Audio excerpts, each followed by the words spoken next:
Hey, welcome to your day off. My name is Corey, and I'm with my best bud, Tony. What's up, Tone? What's going on, homie? Dude, I am so stoked about today's podcast. Yeah, it's a podcast that we've been talking about for a while. Yeah. And at least you got the opportunity to meet this great man. I kind of missed it that weekend. By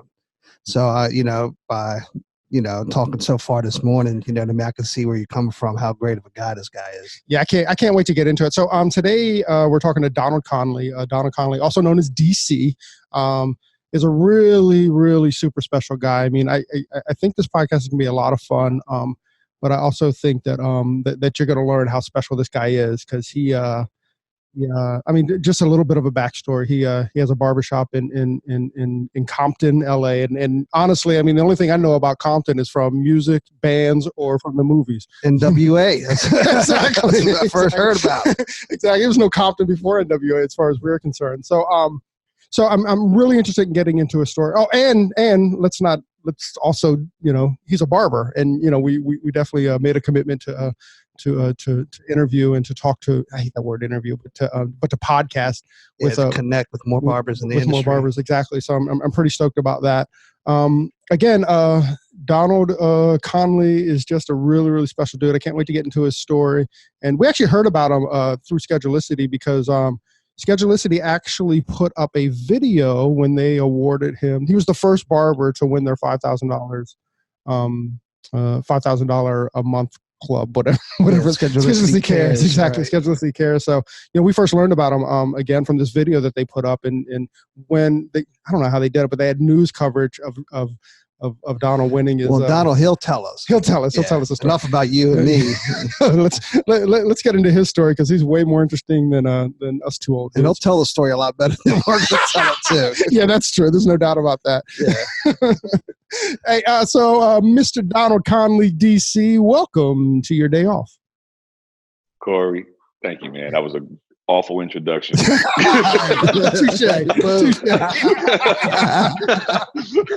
That's awesome. So, dude, man, at least he got your name right, because usually he gets that wrong. Yeah, he stuttered for like 2 seconds, but I probably stuttered a few times here too, so I won't hold it against it, man. It was that cool Donald Conway, yeah, Conway, yeah, we got him. He's in the booth. He's queued up. Yes, he's here. That's awesome. Thank you, guys. I appreciate you guys. Your day off. I appreciate you guys for having me. Thank you so much. No, dude, really, man. Thank you for giving us the time, and thanks for getting up early for us, because I know you're 3 hours earlier than us. Oh man, I don't sleep, man. I'm up, and I do a couple different things before I even have to get here. So yeah, I was up. So we know you're in Compton now, but where did you grow up? Born and raised in Compton. Yeah. Born and raised in Compton. My mom, we actually still live in the same house that I was born and raised in. My mom was able to hold on to that. My mom's a single family home. My pops was in the pen, pretty much in the penitentiary, for those that don't understand prison system. My father was in the prison system pretty much all my life. But my mom raised us. I mean, I've never, by choice, I've lived in my own apartments or whatever, but my mom has always held on to her home ever since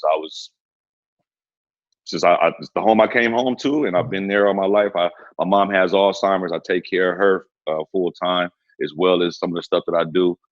And so we're still in the same home, and born and raised in Compton, like DJ Quick said.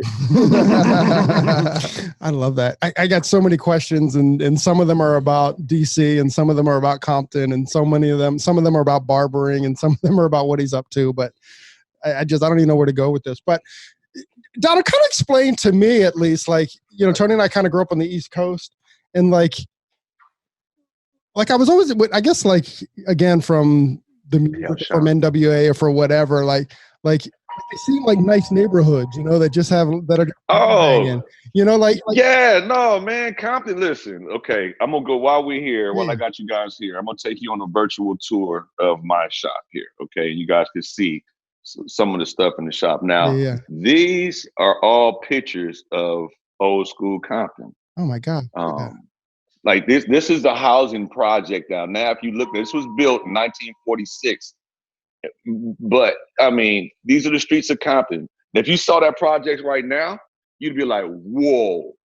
Now, I'm going to show you another interesting. This is Compton College. This was the brochure for Compton College. These are the streets of Compton. This is the first African-American barbershop in Compton. Compton was also known for bootlegging. There's a lot of stuff that happened A lot of history prior to NWA, that is huge in the city. But what started off as a hub, we call it the hub city because we are right directly in the middle of pretty much every major city: Los Angeles, Long Beach, Torrance. We're the hub of everything. Everything is 15 minutes. We're 15 minutes away from the beach. So everything is virtually close. But of course, the 80s came in, crack came in. It's a small city. Being a hub, it was able to make a lot of money. I know a lot of guys that made a lot of money in that era. And I know a lot of people that lost their lives and lost their sanity, lost their freedom, all because of that era. NWA gave the rest of the world a good depiction of what was going on in that time. But, there was like, in the opinion of a lot of people, there was no pre-NWA, kind of like what you guys say. But that's like, negative gets the bigger spin than positive anytime. So, we don't talk about the families that were raised here and everything else that was, that's going on. We just talk about things that are, sensationalized and whatnot. And they actually gave the world a view of it that was pretty concise. But at the same time, there was a dawning before that. DC, can you do me a favor? Like, can you, when we actually release this podcast, can you post those pictures that you have on the wall? Yeah. Like, so people can kind of follow along and what you're talking about, because the pictures are pretty remarkable. It's not what NWA painted, right? It's just like a normal community in a normal kind of area. Yeah, anytime I bring somebody from outside to the city, especially like my neighborhood, and don't get it wrong, like we did some stuff back in the days that, were deplorable. They were, things that were just, unconscionable, but it was survival at the time, but now you come to my neighborhood now, it's like, we are the old people, whereas we are like, my neighborhood is quiet, of course we still got, our one or two crackheads that, do crackhead shit. But, at the end of the day, they're typically my friends and people that I've unfortunately seen go through the trials and errors of having that type of experience. So, they're still human beings to me, still people that I have a multitude of respect for. They just made different choices than me. Did would you say that Compton's cleaned up since the Compton that we heard about? Here's the truth of the matter: like, gangbanging is never gonna die, but it's evolved to a certain extent where a lot of it has gone back to the core value. The core value of gangbanging was survival. People don't realize that. I mean, we had, just to keep it a buck with you guys, it was like we had Bellflower, Paramount, and all these areas that were predominantly Caucasian that didn't, at that time back in the day, didn't necessarily want people that look like me in their areas. So what ended up happening is they had gangs, quote unquote, the spook hunters, that, was a derogatory gang against Black young men. And those gangs would go out from Paramount, from Westminster, and they'd beat up young Black men. So then the Black gangs, the Black men banded together, and that's when Black gangs were involved. And so that's what a lot of people don't realize about the history. Like, gangbanging didn't start because it was like three brothers like Tookie and Raymond Washington that just wanted to just start a clique. It was actually hatched out of survival. And, that's what it really is. And so it's not something that I think, people, expected to go as terribly awry as it did. Sure. It's just typically survival. And then, then when you bring in the culture of, a lot of big money with crack and just different things like that, guns going to bring violence, people weren't, it was just survival. And a lot of people made some bad choices, off of just the direction and the things that they were, seeing, and that's just the truth of it all. How did you avoid it, man? I didn't really avoid it. I didn't really avoid it. I was actually kind of like You know, I was. So I guess if we got to just get terribly candid, like I'm probably gonna lose some jobs. People like, oh, won't be in their place. But there was a part. There was a side to me that that I'm not really necessarily proud of. But yeah, I was at 13 years old. I was introduced to my first bag of crack for sale, and I started selling. I didn't go in selling nickel bags of brown weed. I went in selling crack cocaine because that was what was available to me. And I was a young guy making, pretty decent money early on, but I had no structure. I had nobody behind me. I had to hide it from my mama. Sure. I just had to hide this money from my mama. So I can't say, yo, mama making this money. What do I do with it? You know what I mean? And then my dad wasn't around. So it's kind of like, what direction, my homeboys, all I'm seeing them doing is buying low riders and doing the stuff that that's, in front of us. But, not nobody's ever really talking about building generational wealth or building a foundation upon how to, exit out of this life.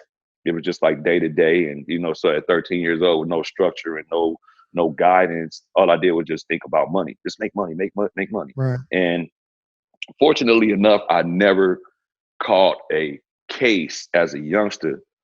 What I ended up doing is getting caught at 15 years old by coming in my house with crack for sale. And my mother caught me. And it broke her heart.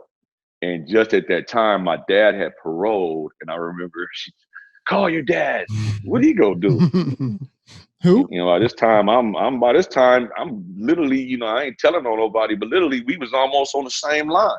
Right. We was doing the same things, what they gonna do? So now I remember he came to my house and was giving me this old big lecture, and I'm like, okay, yeah, whatever, And then to be perfectly honest, they took me to Compton police station. They tried to scare straight me. They put me in a cell with this big old deputy. He was like, I can kick your ass. Right? He took me in the back. They took me all the way in the back. Just me and him in this whole tank. Right? And they had me handcuffed to the to something metal, right? And like bench, I think it was a bench. And it wasn't no bed in there, it was just a holding tank. And he says holding cell being, where they take you before they process you. And I'm sitting there and I got these cuffs on. I'm scared shitless, I'm not gonna lie. Then the guy walks in and he's like, I could beat the hell out of you right now and wouldn't nobody be able to do nothing. Something, me being a smart guy, was like, you can't do shit. And that's when they kind of like, so the scare straight. Wait a second, you actually said that to him? No, I didn't say nothing. I didn't, be honest, I didn't say a damn thing to him. I didn't say a damn thing to him. No, I didn't say that. I think I actually probably cried, but I was just, I actually was just, I knew that physically, that's when it was the child abuse things was going on. And I had, I knew he couldn't touch me, you know what I mean? But again, I still wanted to get out of there. You know what I'm saying? So, yeah. Oh man. So how did you? So that's that. So yeah, so I didn't really avoid it. And so in my neighborhood, we started off as Crips, and then around 13 years old, they was like, "Yo, we ain't go." Because we had ties to Pyru gangs, because my neighborhood was doing a lot of things not outside of the city too. And so they just said, we're not gonna wave a flag per se, meaning a gangbanging flag. We just go make a lot of money, and that's kind of like so. Like my heroes are like guys like you might see like Freeway Ricky and stuff like that. People like, I was just about to ask you that. I just showed Tony my note. Like, I was like, cause like Rick Ross is he's Compton, right? No, he's LA, but that's like Uncle Ricky. That's my guy. Yeah. He taught me, I want to say he taught me a lot because that might be indicative of some other stuff. He's been a great mentor. He's been a great mentor, and he and my dad actually did a small bit of time together. And when we actually started doing more networking in the hair industry, when we started doing with Exotics, the first hair battle tour that we brought to LA. I reached out to him because he was kind of getting into the hair industry, and I reached out to him and I said, "Yo, I would love to have you at my event. You're a legend, and people, I think it'll be great for you." So he came out to the event. We rolled out the carpet for him, and it just kind of like, I think it gave him an understanding of just how much of an urban legend he was, and he's been, ever since that point, he's literally done tours and barbershops all over the country and book signings and whatnot. So how did you get into the industry then? Oh, well, so I had been cutting hair ever since I was a kid too. That was my other hustle. I enjoyed cutting hair. Well, my mom used to cut my hair and used to mess it up. Her dad was a barber, so she thought she had a license. She didn't. But you know what I mean. DC's an advocate for licensing the profession, right? I'm also an advocate of telling moms, single moms especially, take your son to the barbershop. Take him to the barbershop, please. Don't cut your son's own hair, man. Because you, dude, I got pics of me as a kid because I was, I had a single mom as well. Man, dude, look, you still traumatized. Oh I see it in your eyes. I said, Mom, look at that, Mom. I said, you didn't think nothing was wrong with that? It's because everybody was wearing it. Look, Corey, give your man a hug. Give a hug, bro. Like, real talk. I see it in your eyes, Cardi. It's one of those things you just don't get over, man. Like, no. Hey, DC, I'm hurt too because I've seen those pictures. Listen, man. I tell parents when I go around doing classes for Anderson and whatnot, I tell the moms, I say, listen, I understand you're in cosmetology school and everything, but look, do yourself a favor. Take your son to the barbershop. Ask the barber if you can watch because you're there, but never cut your son's hair. never cut his hair. Let him go to a barber, establish a relationship with a barber. Dude, it's just a whole nother dynamic. Oh man, I know we're getting this story next week with Nina, but yeah, because imagine this. You got Nina who? Nina Kovner? No, Tulio next. Oh, Tulio, okay. Both great people. Okay, cool. Go ahead. I'm sorry. All right, it's not even my story. It's your story. I'm not even going to get into it. But anyway, so again, how'd you kind of find barbering? So started cutting hair just on in the neighborhood, and then went on to the military. I was stationed in Japan. Hold on. What branch were you in? I was in the Navy, U.S. Navy. Served in the U.S. Navy. My rate was the AZ, which was an aircraft administrative. It meant I was a paperwork pusher. But that is only after I worked on decks as an undesignated plane captain and got blew down on the the flight deck with 10 tie-down chains on me. And I was like, no, this is not going to happen. I'm not going to die on this flight deck. So my rate was AZ. I found the skatiest job I could find, where I could keep my dungarees clean and my boots shine and still get my flight deck pay. How was a kid from, and I don't even know if this even matters necessarily where you're from, but how did a kid from Compton, like the first time you got on a big carrier with those planes and stuff, what did that feel like, bro? I got two stories. Yeah, go. Okay, I got two stories for that. Now, I hope I don't run over time. I got two stories. Good. The first story being, they lied to me and told me there was a McDonald's on the carrier. There's not? Apparently not. I still haven't found it. Okay.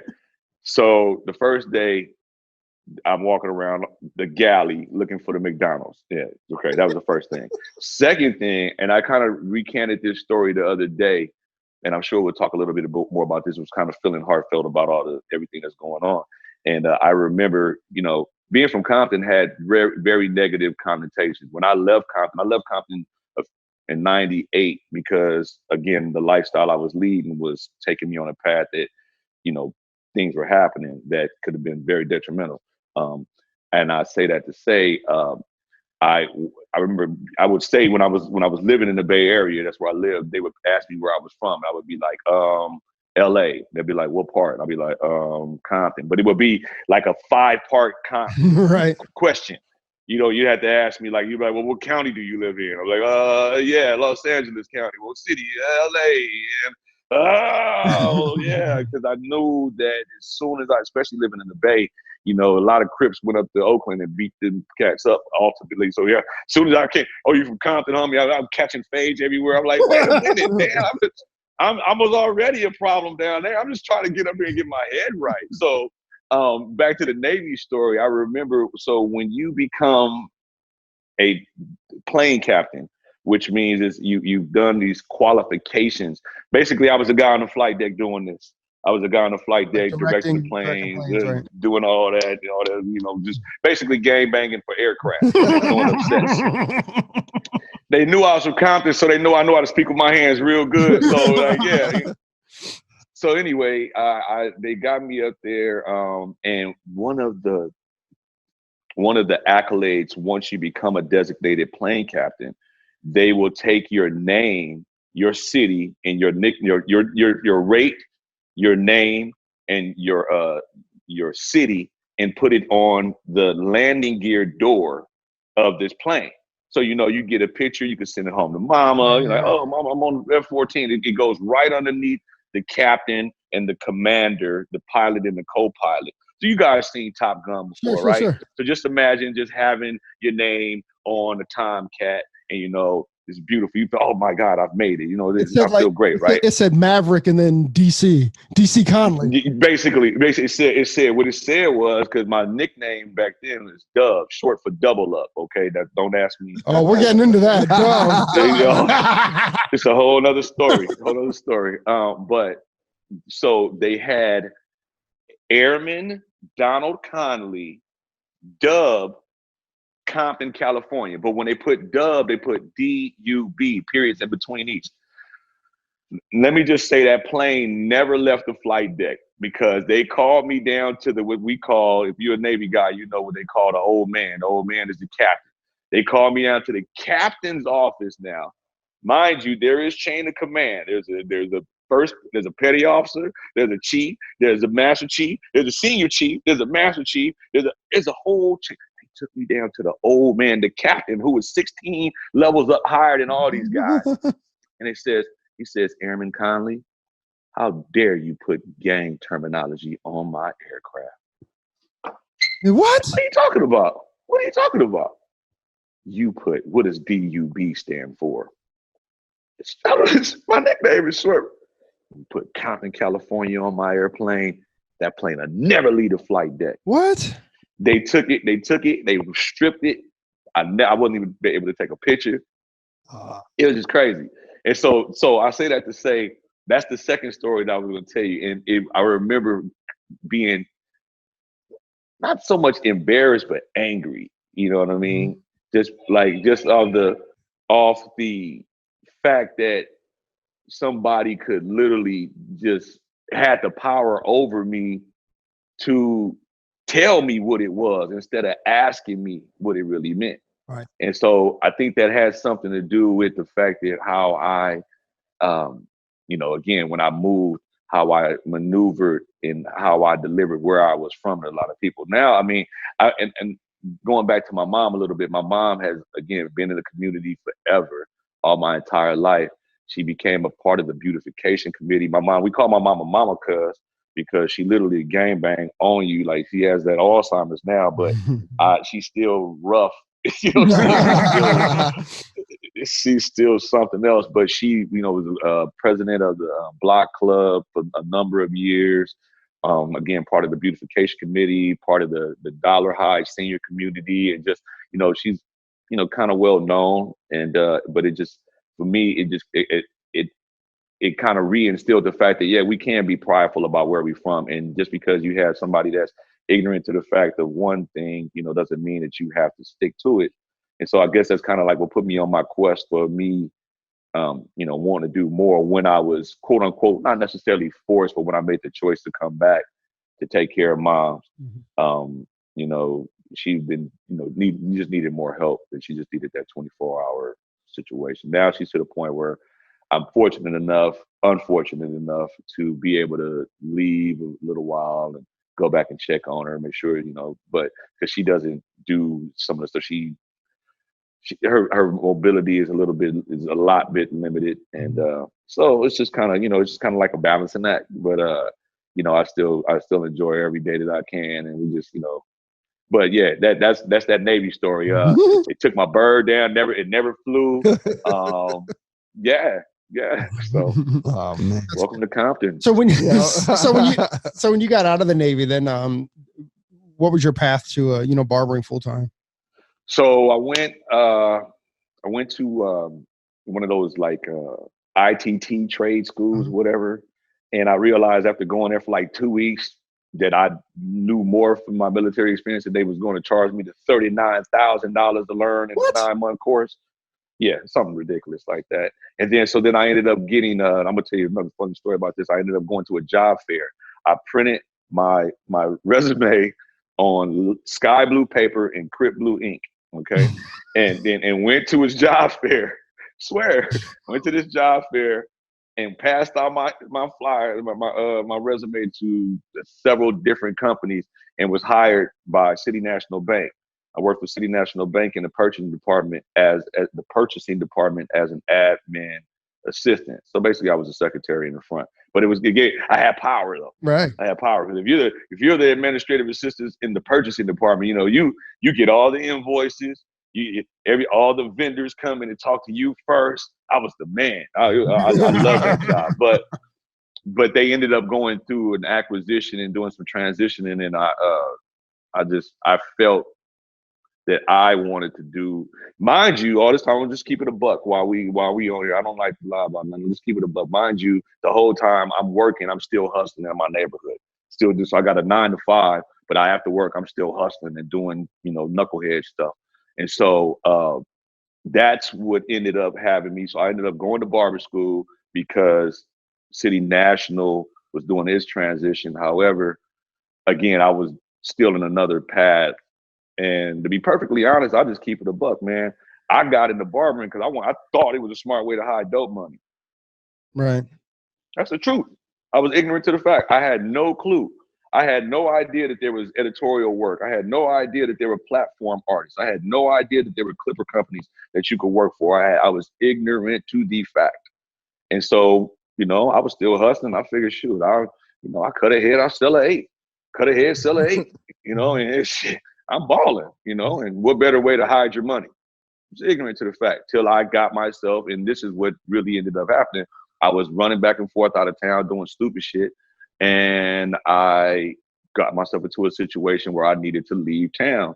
And when I needed to leave town, I got to Oakland, and one of my older cousins, he says, yo, so you cut hair? Like, you have a license? I said, yeah, I got a license. And I was serious. Here's another backstory to me getting my license. I literally would go back and forth to the county jail.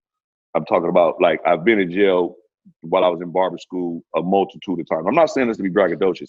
I'm literally just trying to say the dedication that I had to it. I would call from jail and be like, yo, I'm not going to make it a couple of weeks. You know what I'm saying? Just let them know that, I'm not going anywhere. And you could not tell them you were in jail. You couldn't say it. I couldn't say I'm in jail. Right. I had to literally be like, yo, because, if you caught a felony, you can't be a barber. So I'm just hoping that these felonies that I'm catching to go drop the misdemeanors. And you know what I mean? Like, so I'm just, hey, I won't be back, but I will be back. So, but I ended up moving to the Bay Area, and then my cousin was literally, he's like, yo, you're a barber? I said, yeah. He said, you have like a barber license? Yeah. And that's when I realized that I could, again, I've worked even in LA before I left there because I was so unfocused. I probably had worked maybe 4 or 5 shops. Yeah, my mind wasn't right. The vibe wasn't for me correct. I'm gonna just go ahead and get out. But when I moved to the Bay Area, my cousin said, yo, I could get you a job immediately. And I started working. You guys remember that TV show, Hanging with Mr. Cooper? Yeah, sure. Mm-hmm. Yeah, so I started working at a barbershop in the Bay Area that one of the actors from that show was not only a barber, but his mom was a barber, and she had a shop. She took me in, and I worked there. First haircut in Oakland, California. The first haircut in Oakland, California. I'm in the shop. I've been waiting. I've probably been at this shop maybe 3 days. No haircut, maybe 2. And is in the heart of the hood. I went from Compton to right in the middle of, you may not know this guy named Felix Mitchell back in the day. He was like the drug kingpin of Oakland back in the day. So to the point that when he did die, he had a gold casket and chariot that took him through the city of Oakland. Yeah, just Google Felix Mitchell. It's crazy. I'm basically in their neighborhood, and I'm cutting, and the first haircut I got, I'm sitting, I'm excited because the guy, he comes in the shop kind of hurriedly. He walks in. I said, man, just give me an edge up. Sit him down, throw my drape on him. Blah. Get ready to get my clippers out. Next thing I know, Oakland PD walks in. They walk in, they don't say nothing. They just kind of like walk in. They overlooking the perimeter. They walk to the back of the shop. They come back out. Snatch this son of a gun right out my cheek. Get your ass out of there, Jim. We know it's you. I said, wait, can I get that? I did turn my clippers on. Can I at least get that 5? So needless to say, my first haircut in Oakland was a guy that ran out, but not by choice. Got a runner. Yeah, he ran. He's a runner. Yeah. All right. So DC, when did I'm only assuming that you're not still hustling. So what? Oh no. What happened in your life? But what happened in your life to where you could just kind of leave that behind, or like, what happened, or who mentored you, or what's that story? Like how you got out of the hustle? Well, man, you're asking some hard questions, but this is going to probably be one of your either greatest interviews or the one that's going to kill your show. Probably the latter. To be perfectly honest, I had my last business, this is almost 15 years ago. Still, I wasn't hustling per se, but I had mentored some young guys in the art of hustling, I would say. And they started doing really well. And we ended up, somebody robbed us for $70,000. The barbershop? It was a clean robbery. Yeah. The shop, but it wasn't the shop's money. It was the bank. And somebody robbed the whole clan for $70,000. So that made inner turmoil. And one night I'm riding, and this wasn't the first night something like this happened, but one night I'm riding, I'm leaving actually a Kendrick Lamar concert in Oakland. And my wife at the time, my second wife at the time, was driving my car. I'm in my passenger seat and a friend of mine is in the back seat. And for about a couple of days, a lot of things have been going back and forth, words are being said, things are happening. So we were all kind of like on high alert. But the car pulled up on the side of me and let off 3 rounds into my door. And this doo, doo, doo. And I see it happening. And nothing came through the door. No one was hit. And I just had an awakening moment. It was like, okay, something's got to change. Because first of all, the guys that the situation happened, it was like, yeah, I love these guys. And then when this bad incident happened to all of us, it just showed me once again, that money breaks friendships all the time, And then if it breaks a friendship, it's not really a friend. It's just an acquaintance at the time. And you're doing business sometimes with unsavory people that don't have the moral convictions as you. And I went from being big homie to, somebody that you would think that would steal from you. And that almost caused you to take or want to take not only my life, but those that are with me. And so I went on a defensive for a good while, and, things were handled in a different way. But ultimately I had to look within myself and say, yeah, this can happen again and again and again and again. And how are you going to prepare for it next time? And so I literally just say, you know what? It's not worth it. It's not worth it. I had by that time created a pseudo name for myself through educating in the area. And when I say pseudo name, it means that I put in the work to kind of make myself a somebody before somebody else gave me validation. So I would get out, I would go to the barber schools and different things of that nature, the cosmetology programs, and I volunteer my services as an educator.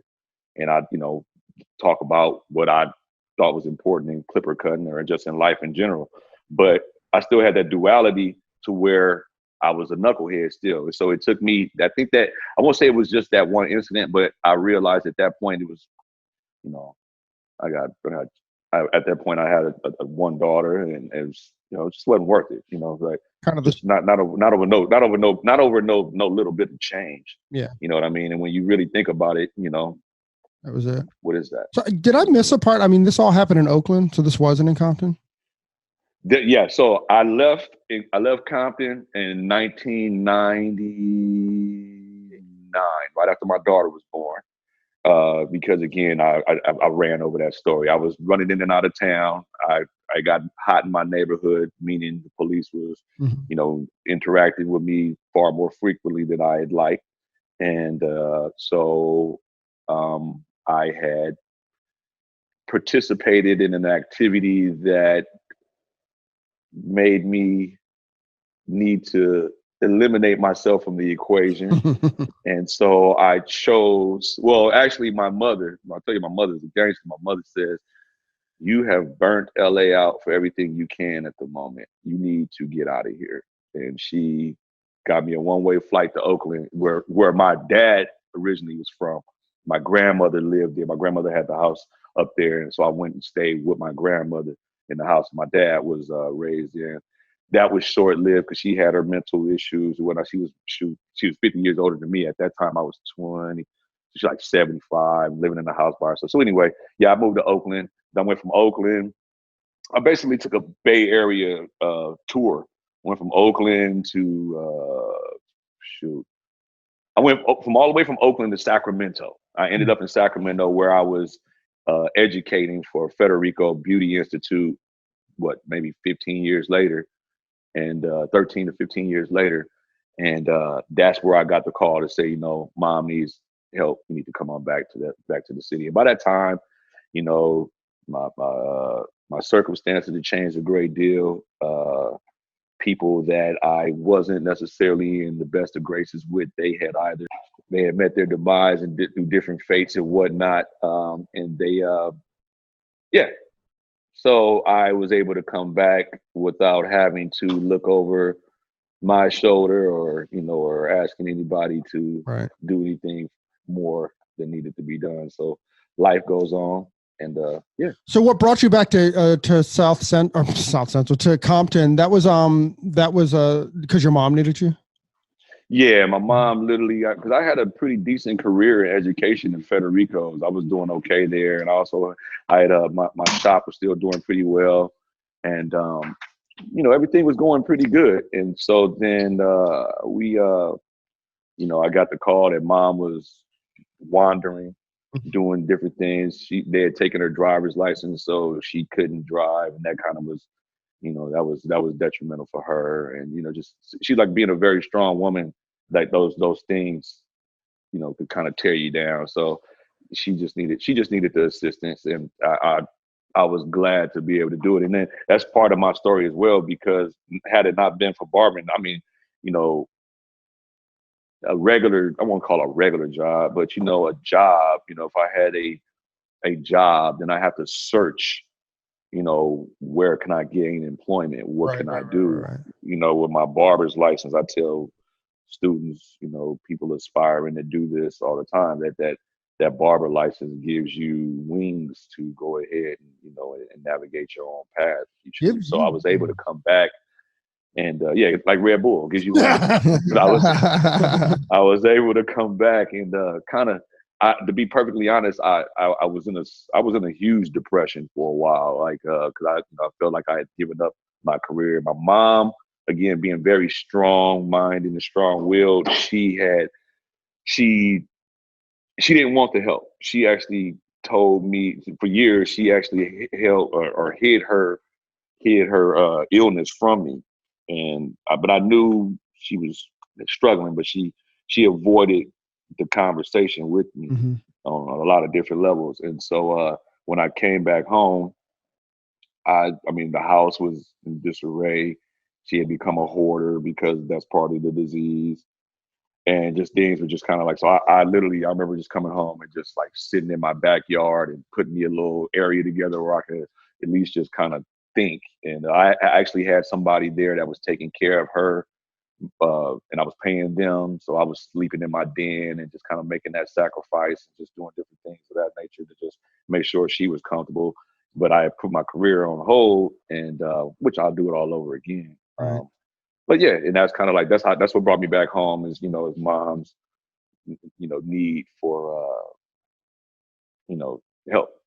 And just need that. She just needed that help. And so, but a couple of great things happened. I wrote a children's book called My Dad Is Just a Barber, because I was sitting in the backyard just thinking about how could I still be of value to the industry, how I could still be, I had all my friends were making these books about, gaining 1 million Instagram followers and whatnot. And I didn't have that type of draw, so I said, for me, it was more important to, when's the last time? Did you ever publish the book? Yeah. My dad It's is just a barber. self-published. Right. Yeah. Where can somebody, meaning me, find it? Oh, I love that. Definitely. You can find the Kindle on Amazon, and just when we get done, shoot me a DM, and I'll go ahead and send it to you. I'll send you guys a copy. And I also wrote from that point, from My Dad Is Just a Barber. We also wrote The Bullheaded Bully, which is a spinoff of My Dad Is Just a Barber. My Dad Is Just a Barber is basically the story of self-reflection with a young guy. He's going into a barbershop. It's a career day. He goes into a barbershop. Well, it's a career day. And his all his friends have, dads do different things. And he feels like, starts off him thinking, well, my dad is just a barber. And it kind of cultivates from that. Towards the end of the story, he realizes just how impactful his dad is. Now, my dad, The Bullheaded Bully was spinned off of one page in My Dad Is Just a Barber, where it's a circle of young guys, and they're not bullying, but they're badgering. I mean, bullying has different forms. And so I took the ideal of, the bully. Everybody, bullying is huge.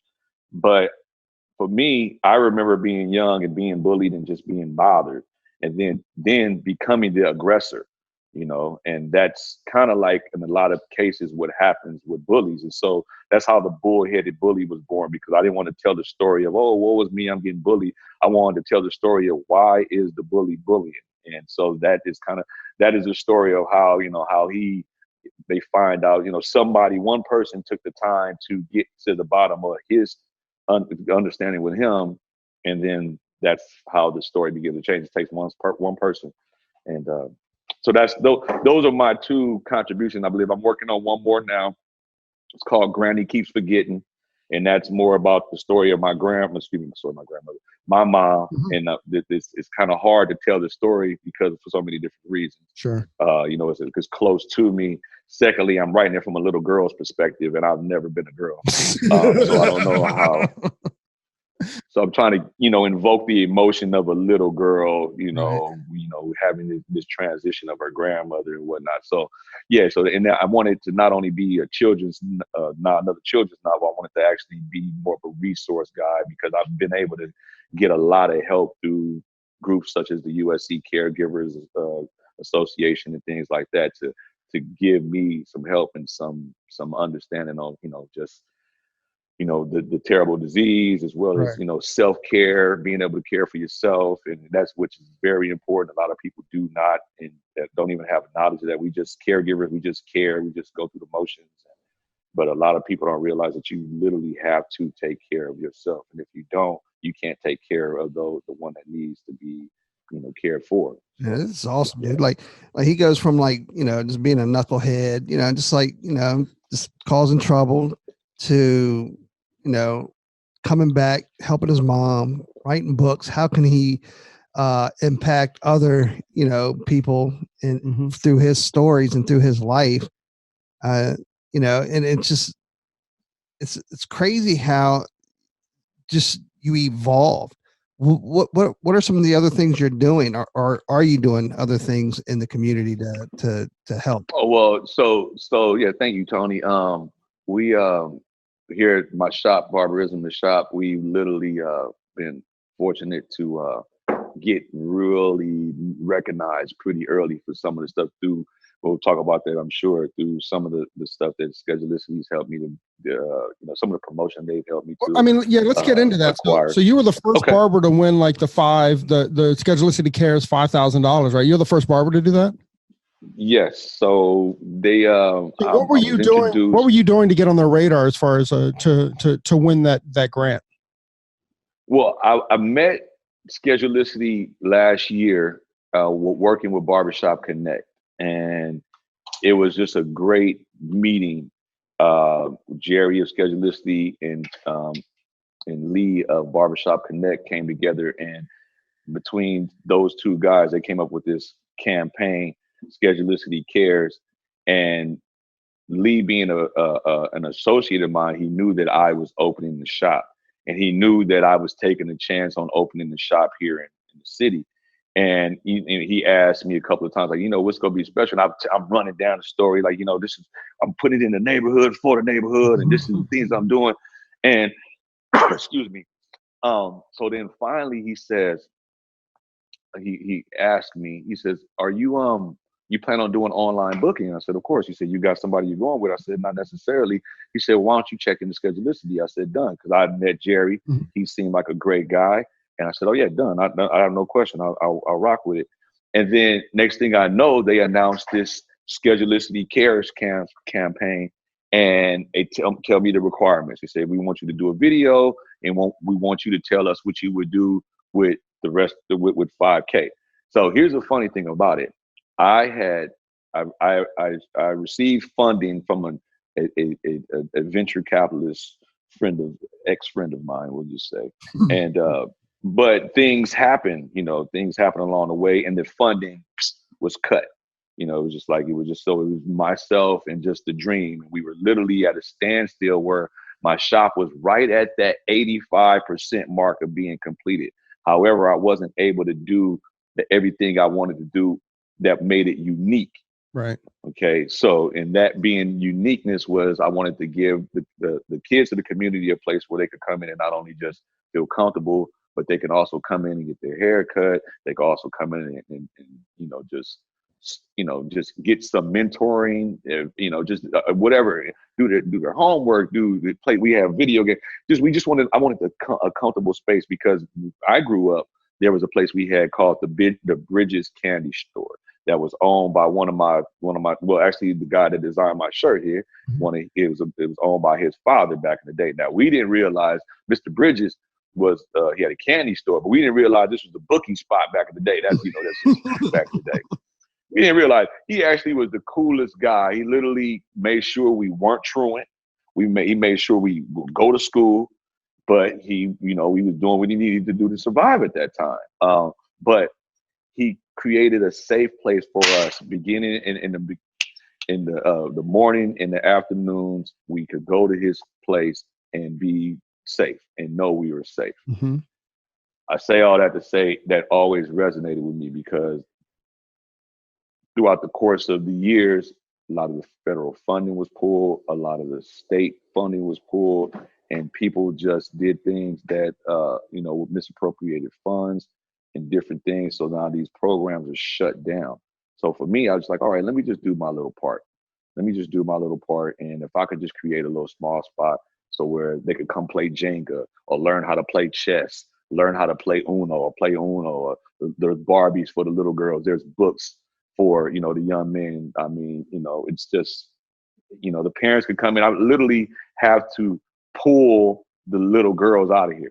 It's like, when have you ever seen a barbershop where the people literally, the girls are more excited than the young men to come get their haircut? When have you seen that? Right. I've never seen that. So it's a great feeling to go ahead and know that they come here, they're excited about what we do. And I just have a good time. So with Schedulicity gave me opportunity to make that dream come true. It's just to make that dream come true. So what'd you do with the 5K? 5K. Bought a gaming system. I should show you guys. We can go out there and show you. Bought a gaming system. We got an Xbox One here. Huge TV for the kids. Furnished off an area that's just, I'm sorry, I'm not in the shop. Furnished off an area, and I'm looking at it right now, that the kids love. Mm-hmm. And we still got a little bit to do. But like I said, they walk in and the place just feels like you have to tear the kids away from here. You literally have to tear the kids away from here. Whether it's, I had a young man come in the other day saying, he says, Grandpa, he came over to his grandpa. He said, Grandpa, you getting your hair cut? He says, no, son, we just getting your hair cut. He said, oh, man. I say, why you say, I've never heard that. What do you mean? Oh, man. He said, I wanted to play the Xbox. It's like, when have you ever heard a kid say, yo, I want to hang out at the barbershop? They're so ready to just get out of the barber's chair, and not only get out of the chair, get out the environment, whether it's to go back home and play their video games, or whether it's to go home and run up and down the street. They don't want to be confined to a barbershop. And then again, like I say, the young ladies they're even funnier, because we provide Barbies. We got the little teacup set for them, and they come in, and then they literally just you have to tear them away. You have to tear them away. Like they'll sit there and they want to play. They want to hang out. Do you ever just give them like doll heads, like the barbering doll heads? Not yet. That's a great idea. Yeah, dude. That's a great don't idea. give. Hey, don't give. No. You don't want to give them that one. That thing looks creepy, man. You don't. Yeah, look.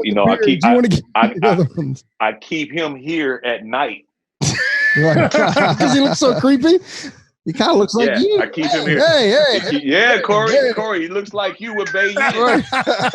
So Donald showing us just for men. With some just for men on. I keep Corey here, man. Donald showing us a mannequin with a beard and like a half of a haircut done. we got Corey with a 55 black by Just for Men on it right here. That's crazy. So that's awesome. So I saw it on TV. So Jerry actually came to the hood to give you your check. So let me tell you how good Jerry and Lee. So Lee, now, I don't know if you guys know a little bit about Lee's background from Barbershop Connect, but he's been involved with production, and he's even sold like music with Nipsey Hussle to Nipsey Hussle back in his early days, and he's been around. So I wasn't so surprised that Lee come to the hood. Now, it was shocking because, just to be perfectly honest, I didn't think I had won. They kept it from me. Okay, so I'm on this campaign. I'm putting up the video. The video's done. We put the video up. I'm getting great feedback. And my daughter, actually, who's in multimedia, she's like, yo, you won. I'm like, yo, nobody said I won. So I don't count my chickens before I hatch. And then, so I'm that type of person that I just went from, all right, well, if it's not me that wins, I just hope somebody that does win, whoever does win, just, does good by, or deserves it. It does good by what they said, just deserve it. So I had just succeeded to the fact, like, yeah, whatever, and so they got me pretty good. They really got me. So if you see the news coverage, you see me crying like a little strange guy, and because they got me. They told me, like, yo, we need you to film a video for BarberCon. I was like, all right, cool.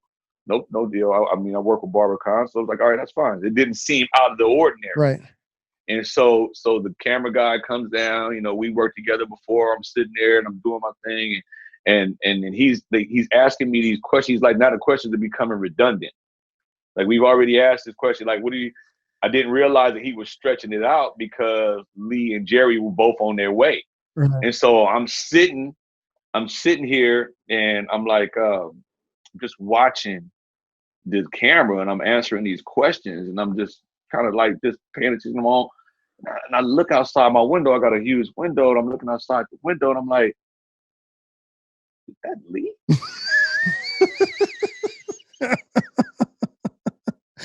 And he comes in like, hey, how's everybody doing? I'm like, and who's the little? And I literally had just got off the phone with him. Let me reiterate that he had just called me. Said, yo, what are you doing? I'm like, yo, I'm sitting up here with your man videotaping. And he's like, yeah, man, okay, all right, man, have a good day. I'm like, that was weird. Okay. Yeah. And next thing I know, here he comes. And I'm like, wow. And then 5 seconds later, here's Jerry with this big cardboard. Yes. Here comes Jerry. I keep it close. Can't get rid of that. Got to have that close. Donald's searching around for his $5,000. It's here somewhere. Yeah, right. It's the one I couldn't spend, the one I couldn't put in the bank. So it's here. It's here somewhere. It's here. My guy. So he walked in with like a big piece of cardboard, and at that moment, was it like, oh, I got it? I cried. I tell you, I cried. I broke down crying. It was just like, what was that about? Like why do you think you cried? Was it well? No judgment. I'm just Again, how'd you feel? Nah, man, I don't care. I don't care if you judge me crying. Okay. All right, good. I'm judging you. Proud. Thought about, it's like part of the mission, I won't say was completed. Mm-hmm. Corey, you're a military guy. It's kind of like, that you got past that drill. Right. And now it's like, okay, now I could expedite and do what I really want to do for the community that I love. And then I just again, like I said, my prayer was still hope whoever gets it, I hope they deserve it. Right. And so when it came back to me, it was like, well, I guess you deserved it, even though in the most humble of manners, it just was like, wow, because my prayer, another story, I'm getting teared up thinking about it, so I got to tell a funny story. So I remember when my twins were getting ready to be, I have twins now, the 8-month-old twins, right? And so I remember the shock of it. I remember I went to church one Sunday, right? And this is like before, just right when I just heard that they were, we were having a child, didn't know it was twins at the time. I go to church, my old childhood church. And they know me all my life. As a matter of fact, at this church, we had a huge gang fight. True story, facts. Mm-hmm. So that was when I left the church. Okay, so anyway, going back to this is years later. I'm sitting there, and I'm up in the balcony, and the guy that's preaching is one of my childhood friends. He sees me, like makes that eye contact with me at church, like you need prayer.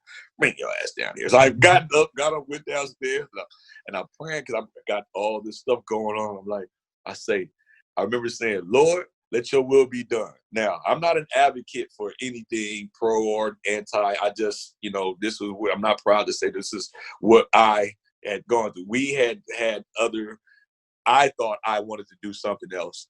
Glad the mother fought me on it, and she stood tall, and we have 2 beautiful boys. Now, I say all that to say, I was like, yeah, Lord, let your will be done. Let your will be done. I said this, I'm saying this in church, right? That's all the prayer I was saying, right? And that's what I was taught to say. So I get up, we get to go get the first ultrasound, and they like, it ain't 1, it's 2. And I'm like, Lord, you wasn't supposed to let that will. That wasn't the will. That wasn't that will, man. But so going back to the money, like, when they did finally come and say XYZ, and hand me this check, I prayed that whoever got it earned it and deserved it and would do what they said they did, what could do. So I also I got a shoe shining booth too.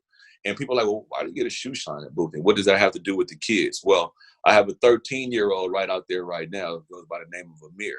Amir is my shoe tech. He shines shoes, he cleans shoes. He's not doing anything right now. He's going to get fired today. I fire him like every day, at least twice a day. Like Kenny from South Park, right? Didn't he die in every episode? Every episode, he's my Kenny from South Park. Yeah. Amir dies every day. Go find a job, kid. Yeah. So, but people, well, why, I buy a shoe shine booth. Well, that gave me an opportunity to go ahead and give him, because I could have got an older guy, right?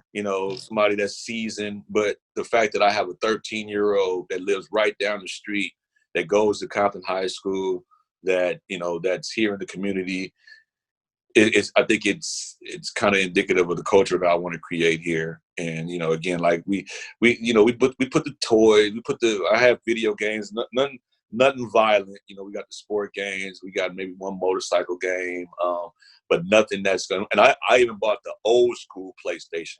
So we got Grand Theft Auto on there. That all you see is bam and poof. You don't see no cursing. It does nothing. So you can play all day, but you're not gonna. It's not gonna be what you think. So right. And it's funny because it has the old wire consoles on it, so they really hate that. But they end up playing it. It intrigues them. They end up playing the old stuff and be like, oh, this is cool. Right. So, yeah. That's funny. How do you keep your knuckleheaded barbers off the video games and keep it open for the kids to play? Well, fortunately, I have an older guy, Keenan, that doesn't really play video games. Deshaun doesn't really play video games, apparently, because he's sitting out there right now on his phone.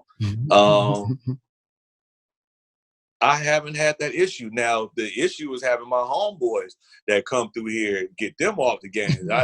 I just very kindly tell them to get the fuck off the game. Very kindly. That's awesome. That's awesome, man.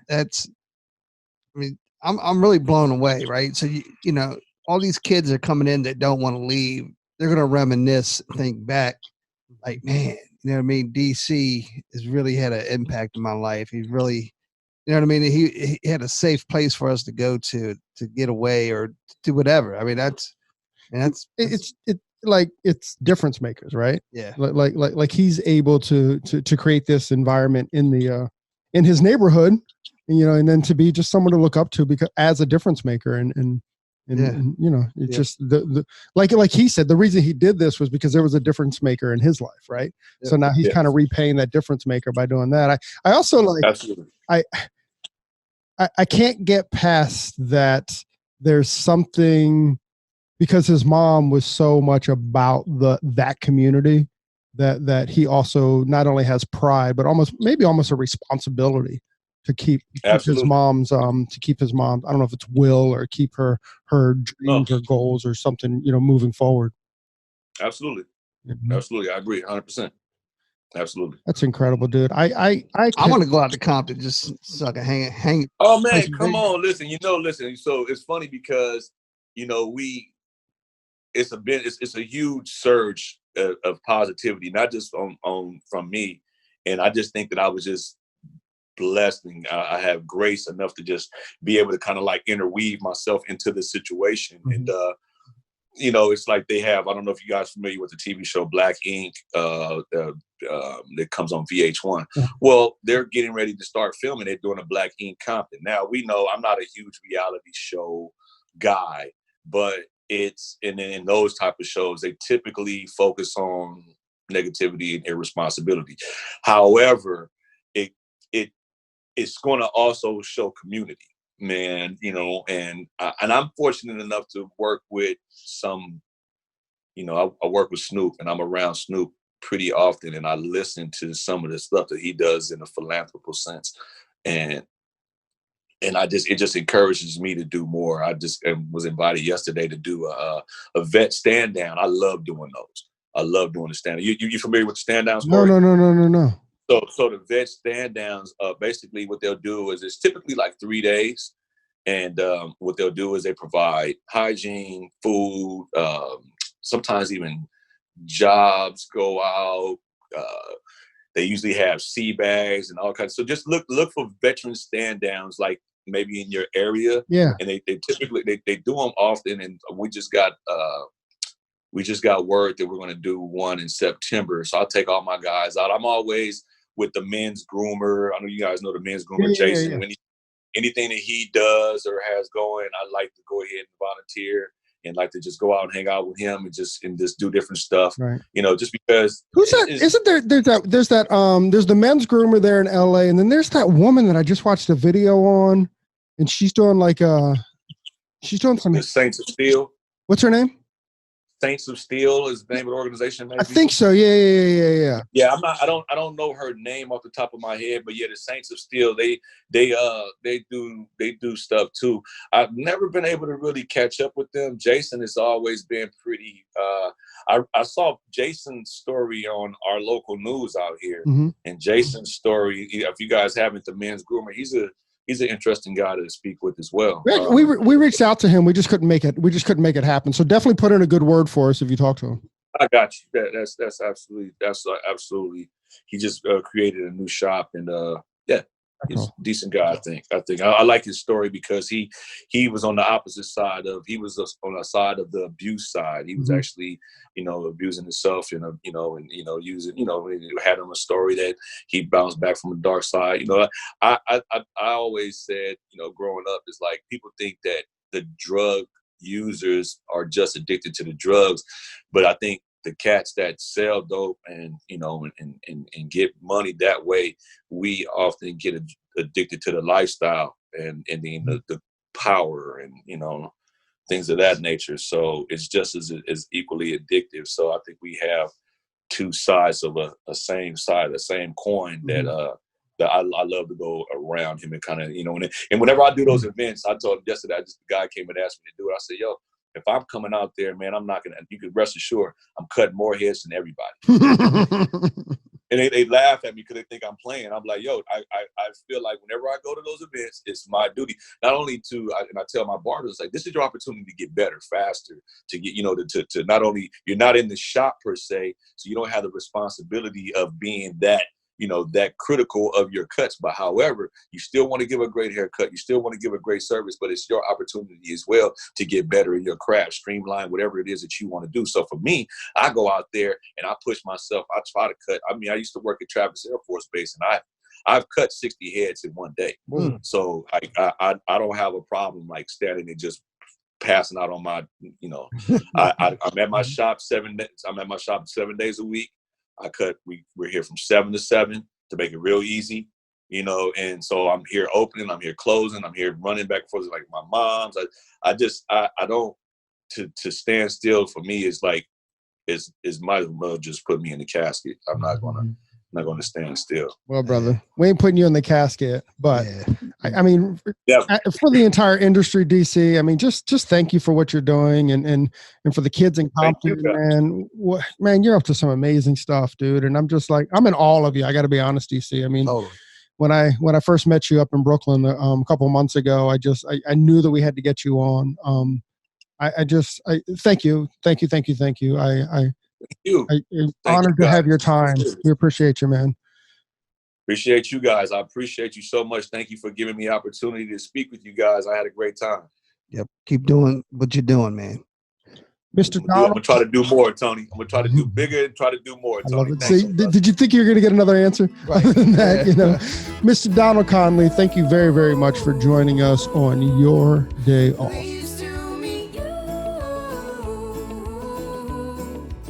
Hey, so there it is. Hey, this is a message that we've been trying to bring, I don't know, for the last couple of months, actually since we started the podcast.